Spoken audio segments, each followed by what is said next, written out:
minamahal kong mga kababayan.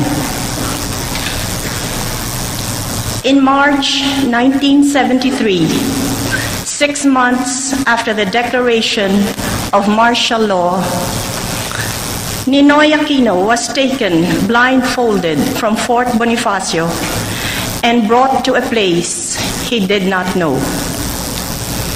He was stripped naked and thrown into a cell. His only human contact was a jailer. The immediate prospect in such a place was a midnight execution in front of a grave dug by himself. The purpose was as clear as it was diabolical.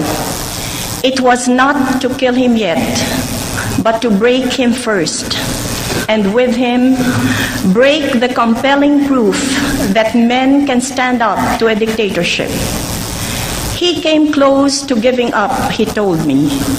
He slipped in and out of despair. But a power that must have been God held him together. He remembered the words of the epistle, God chose the weak to confound the strong. On the 3rd anniversary of his incarceration in Laur, the recollection of his pain gave birth to a poem of hope. This is the poem he wrote. I am burning the candle of my life in the dark, with no one to benefit from the light. The candle slowly melts away. Soon its wick will be burned out, and the light is gone.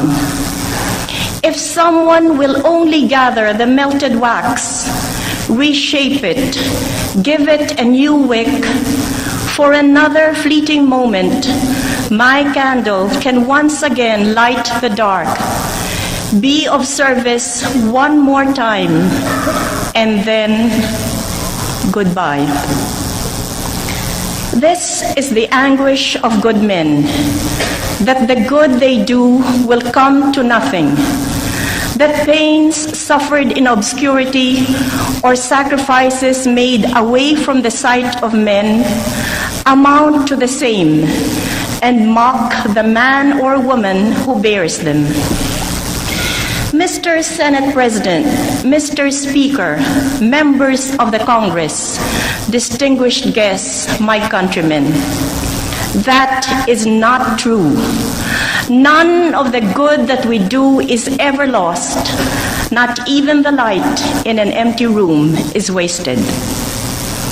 From Ninoy's burnt-out candle and thousands like it, in cells throughout the garrison state, we gathered the melted wax and made more candles to burn not as long in such loneliness, but much more brightly, all together, as to banish the darkness and light us to a new day.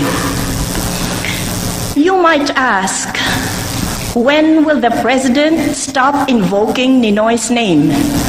My answer is, when a President stands here, other than by Ninoy's grace, and not while gratitude is nourished by memory, not while we acknowledge that it was his sacrifice that gave us back our freedom and restored the freely elected office whose incumbent must stand every year in this place.